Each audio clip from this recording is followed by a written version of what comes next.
Some stories ask to be read. Others want to be told aloud, maybe even performed. This one insisted on being both. Convention Part 1 is the first of two linked pieces about the annual spiritual gathering we called Convention. One I attended with a mix of anticipation and later dread.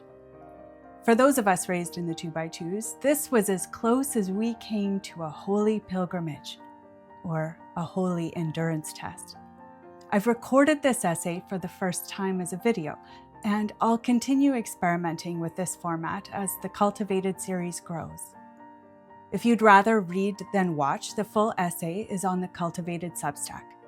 And if you prefer to simply listen, click on the audio version on Substack. Coming then next week will be Part 2, The Beige Machine. But until then, thank you for being here. Convention Part 1, The Bunkhouse and the Fantasy. I packed like I was going to camp, and I ended up in a barn that smelled like mothballs and martyrdom. If you've never spent a week in the summer sleeping in a converted livestock barn among strangers, consider yourself lucky, and frankly a bit dull. Conventions were the high, holy days of the 2x2s, gatherings of the faithful that combined the austerity of a monastery with the charm of a rural country fair, minus the entertainment. Think endless sermons, scratchy blankets, and an overwhelming abundance of gray. Heaven, apparently, had terrible amenities. While all of this breaks my adult heart on behalf of that childhood me, what breaks it the hardest might be the original excitement with which I had looked forward to convention. 5 days and 4 nights away promised a change from the norm, and our infrequent family vacations, a night or two in a hotel with a water slide, no longer took place. I carefully packed my small suitcase, starry-eyed with anticipation, the newly purchased sleeping bag still crisp with store-fold creases. The way 2x2 spoke about convention with reverent anticipation had me imagining something between summer camp and a cozy spiritual retreat. I'd constructed an entire holiday fantasy, one that didn't include my mom, who I know now probably did have a holiday of her own, without husband and kids demanding attention. All based on childhood logic and wishful thinking. Our convention grounds, affectionately referred to as the convention grounds, imagination wasn't our strong suit, hosted these annual tests of spiritual endurance on a farm a couple of hours' drive away. We piled into the van with suitcases and, in my case, overwrought expectations. We pulled into the farm's long lane, hidden by purposeful trees, and parked as directed in the neatly arranged rows, hundreds of vehicles promising camaraderie, new faces. Dusty pea gravel crunched beneath our tires with a finality that should have been my first warning.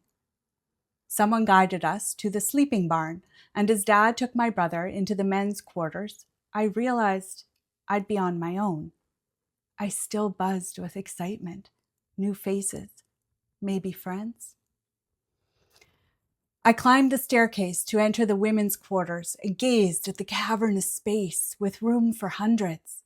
The air hung heavy with the sense of mothballs, ancient wood, and generations of female piety. Bunks had been fashioned out of what once must have been stalls, and a second level had been added. Thin mattresses had been placed in a gray grid of obedience, and I found one still unclaimed. I put my small suitcase on the wooden bench, climbed carefully over, and placed my sleeping bag and a pillow on the single mattress. A gray-bunned woman called out sharply, her voice slicing through the quiet hum of arrivals. "Find a spot on the upper level," she said, not bothering to look directly at me. The lower bunks are for the elderly. Her tone made it clear. I should have known, and my ignorance was both expected and disappointing. I gathered my things and climbed the wooden ladder to the top, where I surveyed the vast pattern of twin-sized mattresses, rows and rows of them, probably 6 deep and 50 across, a quilt of identical rectangles awaiting identical women. I found another unclaimed mattress and placed my things again nervously. Now what? I watched as others arrived and composed their spaces. Mothers and daughters, female families busily unpacking and settling in with the practiced efficiency of annual pilgrims. I noted how they used the wooden frames to hang dressers on hangers, something I hadn't known to bring. How they propped up hand mirrors, another unknown necessity, placed hairbrushes and tools nearby with territorial certainty. The hum of conversation was sedate, but it was there, and I watched as women greeted old friends, and as their daughters reconnected. Whispered conversations punctuated by the occasional restrained laugh that never quite reached full volume. Gradually, I understood what I hadn't until then. I'd sleep adjacent to girls who had known each other since they'd been born. I might as well have been a ghost, with my bun that looked assembled with toothpicks.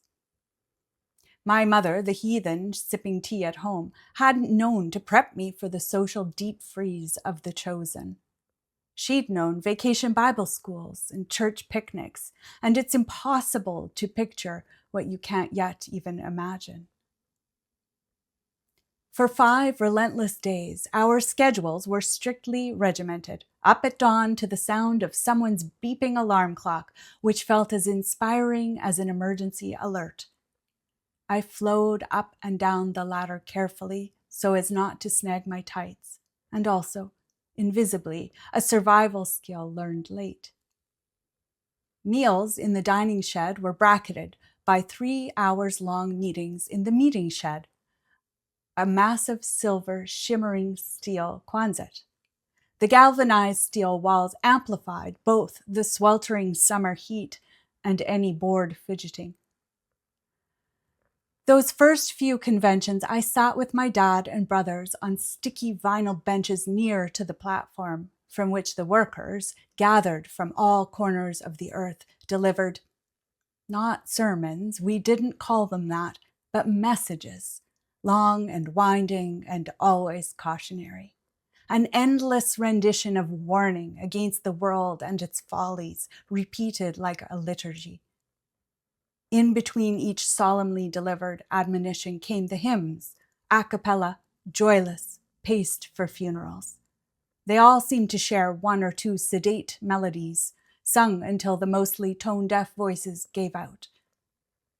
Even packed with hundreds of the faithful, the Quonset echoed like a soup can. When the faithful stood to offer, by turn, prayer or testimony, it was always the same monotonous cadences, variations on the same themes. Even those who mistook volume for conviction needed help. Several serious, sweltering men in suits operated plastic half-dishes mounted on tripods, primitive sound catchers meant to amplify whoever was speaking. One of them would swivel the contraption toward each testimony in turn, trying to capture what we called the still, small voice of God as it filtered itself through the humble. It looked like we were trying to amplify holiness with farm equipment, or maybe contact heaven, or in my case, send a desperate plea for help. Thank you for watching or listening, for being here in this space with me. This was part 1 of the 2-part stories about convention, and in part 2, I'll take you deeper into the grind. Food duty, spiritual surveillance, and the slow realization that invisibility might be the safest form of belonging. If you're new to Cultivated, you can find the full series so far on Substack. If you've been here since the beginning, thank you for growing this thing with me. And since this is new, all of it, I appreciate knowing what's working and what isn't, so please don't hesitate to share that with me. Thank you again. This is Kristen, and this is Cultivated.